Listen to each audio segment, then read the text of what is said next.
مخاطبین از رسانه پشت پرده ماجرای فیلم استاندار سابق یادتونه یعنی تیزی میگه که منم داشتونی رو های گلزار جابجا کرد.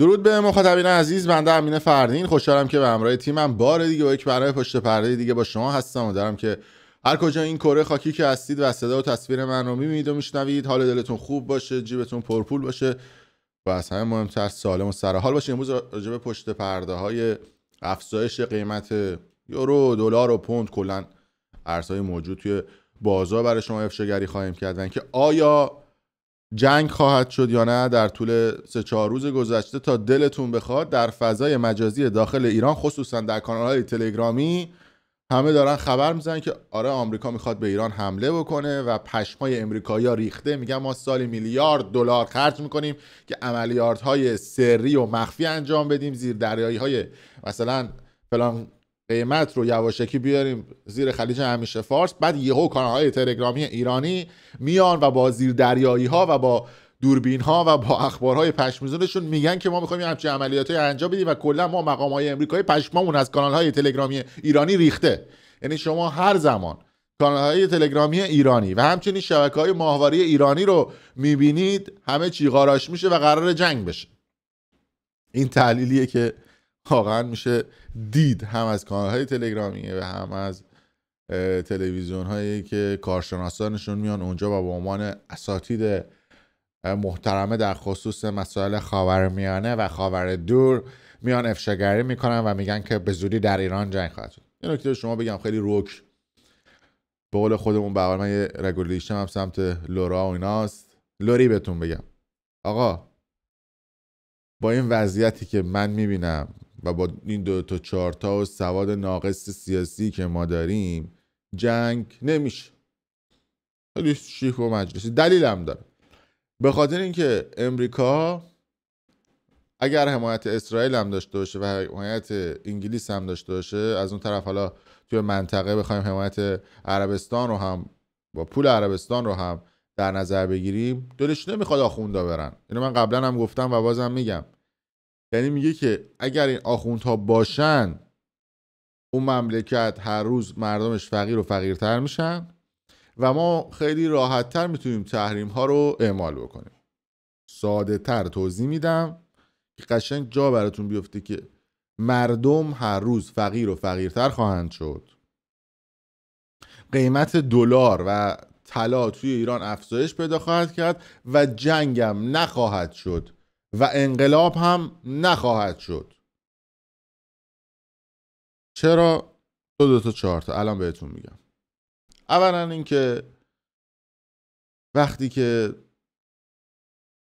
آمریکا داره میبینه یه مشت آدم دمپایی جوراب سفید یقه بسته، آدم هایی که نه به خاطر شایستگیشون، نه به خاطر هوششون، نه به خاطر علمشون، بلکه به خاطر دمپایی و یقه بسته و ریش و اینجا جای مر دارن سمت میگیرن، خب میگه که اینا سوادی ندارن.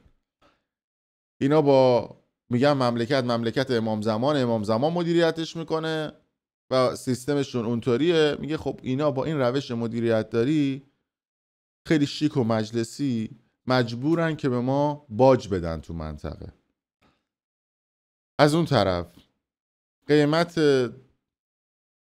نفتی که دارن، بنزینی که دارن، نمیدونم سایر محصولاتی که داخل ایران هست، هی ما تهدید به جنگشون میکنیم، اونا مجبورن به ما باج سیبیل بدن و قیمت یه کالایی که مثلا بشکه‌ای 200 دلاره با تهدیدایی که ما میکنیم به ما باید بدن بشکه‌ای 70 دلار. پس طبیعتاً تا وقتی که این آخوندها باشن برای امریکا و انگلیس و عربستان و سایر برابچ سوده.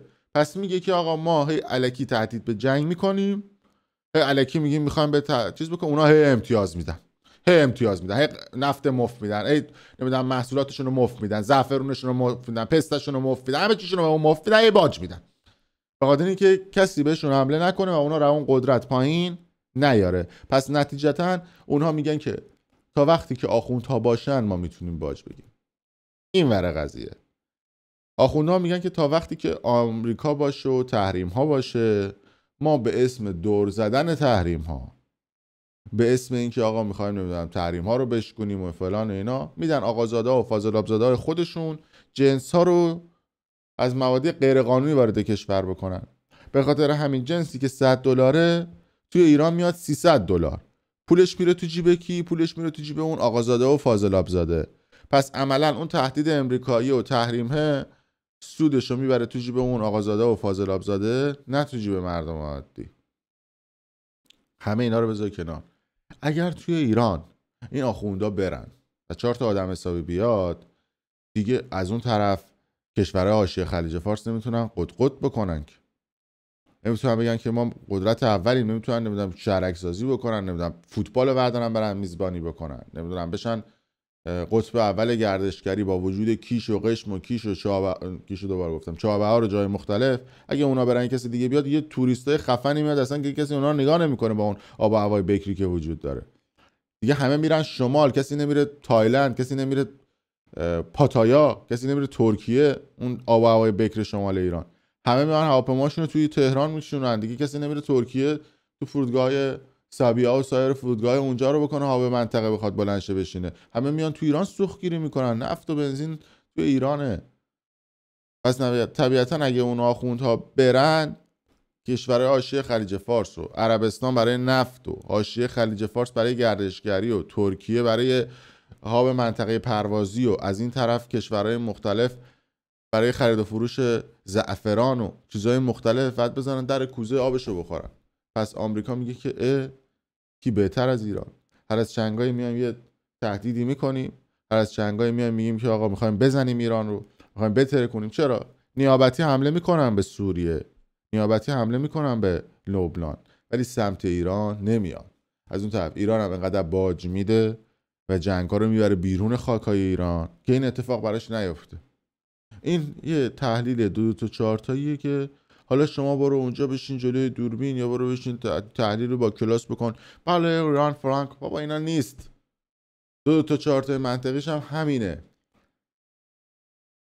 اگرم میخواست تو ایران بشه تا الان بعد 20 بار انقلاب میشد. یعنی نمیذارن، یعنی کشورهای معمولا انقلاب داخل ایران بدون قدرت خارجی اتفاق نمیفته. به خاطر اینکه اینقدر سرکوب میکنن، اینقدر رعب و وحشت هم را میندازن که حتی مردم جرئت نمیکنن بخوان انقلاب را انجام بدن. معمولا انقلاب توسط یک عامل در طول تاریخ هم تا بودم همین بوده. یعنی سال 57 هم که در ایران انقلاب شد، انگلیس اومد این اتفاق رو رقم زد، روسیه اومد کمک کرد که این اتفاق رقم بخوره. مردم انقلاب نکردن که، عاملای دیگه بودن که اسلحه آوردن، قدرت آوردن، نقشه آوردن و نفوذ آوردن، بتونستن انقلاب بکنن. اون کشورهای دیگه هم الان در حال حاضر براشون ایران نون آب داره. تا وقتی که ایران براشون نون آب داشته باشه انقلابی صورت نمیگیره. قیمت دلار، قیمت طلا هم هر روز داره افزایش پیدا میکنه، چون خودشون دوست دارن این افزایش قیمت صورت بگیره. و اصلا کلا با مردم مثل این که لج کردن. قبلا نزدیک انتخابات که بود قیمت یورو دلار رو کاهش میدادن، این سری دیگه گفتن بابا ولش کن دیگه، این مردم همه جوره رو تحمل کردن، بذار نزدیک انتخابات بیشتر ببریمش بالا. حالا مردم بودن نبودن هم نبودن، ما میبریم بالا حداقل بتونیم پول در بیاریم. وگرنه شما نگاه بکنید در طول این چند سال گذشته سلطان سکه رو اعدام کردن، سلطان دلار رو اعدام کردن، نمیدونم سلطان قیر رو اعدام کردن، سلطان ماشین رو اعدام کردن، سلطان سکه رو اعدام کردن. بعد گفتن که اینها باعث افزایش قیمت یورو، دلار و طلا و قیر و ماشین و چیزهای مختلف بودن.